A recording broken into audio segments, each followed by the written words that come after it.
So in this video, I'm going to show you guys how to create different fill patterns and textures. So first off, you're going to need a shape, and it doesn't really matter what kind of shape you do. I'm just going to make a rectangle for now. And then you need to be in Essentials Classic. So if you aren't in Essentials Classic, you can go up to Window, Workspace, and then select Essentials Classic. And that gives you all these options up in this toolbar up at the top. Now, with your shape selected, as you can see here, the blue outline, we have options up here to play with the fill and the stroke. If I select the little down arrow next to the fill, we get all these fill options. And in the lower left-hand corner, there's this little icon. It looks like three little books leaning against each other for a library. If I click on that, we get all kinds of different fills that we could put in there that are pre-saved on Illustrator. So let's see here. I particularly like some of the patterns that are in there in the basic graphics. Let's do dots, for instance, and it has all these kind of pre-saved dots. And there are many, many, many other patterns that you could download. They're available on the internet. Some of them are free, some of them you have to pay for. If I simply click on one of these, oh, it's getting applied to the stroke right now. So you can see that down there. So I'm going to step backwards.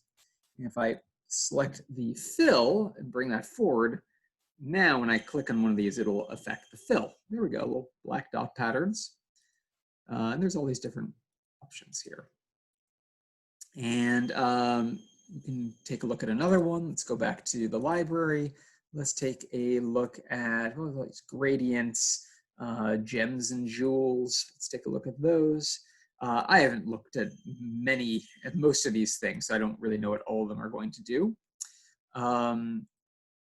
Let's go back to see a couple others. Let's try patterns again. Let's take a look at nature, foliage. Let's take a look at what some of these are in here. Okay, so let's just stick with this one for a second here, because I want to show you some other aspects to this. So let's say we like this pattern for whatever reason. We can make some changes to it. Let's say you need it to be smaller or bigger. We can go to the scale tool about halfway down here in our toolbar. And if I click on that, double click on that, sorry, we can change the scale of it.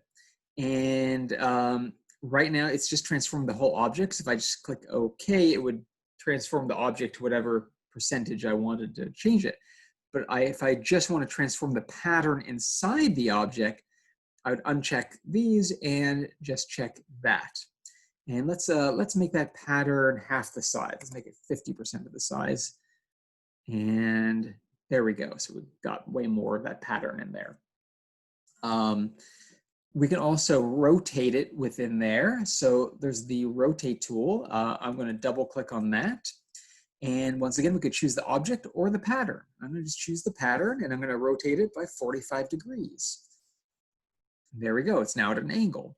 So that can give you the gist of how you can transform the pattern in a few different ways. Let's see what else we can do here.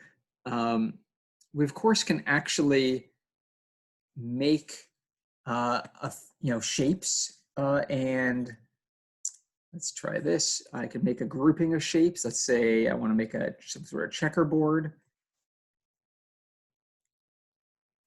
And let's give that a black fill, perhaps. And that one too.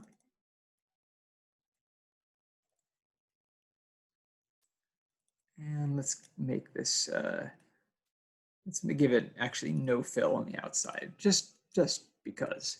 And what I can actually do is I can now drag this into my, not into those, but I can go to Window and let's look up swatches. There we go. Okay, so we can get rid of this one for now and just have the swatches up.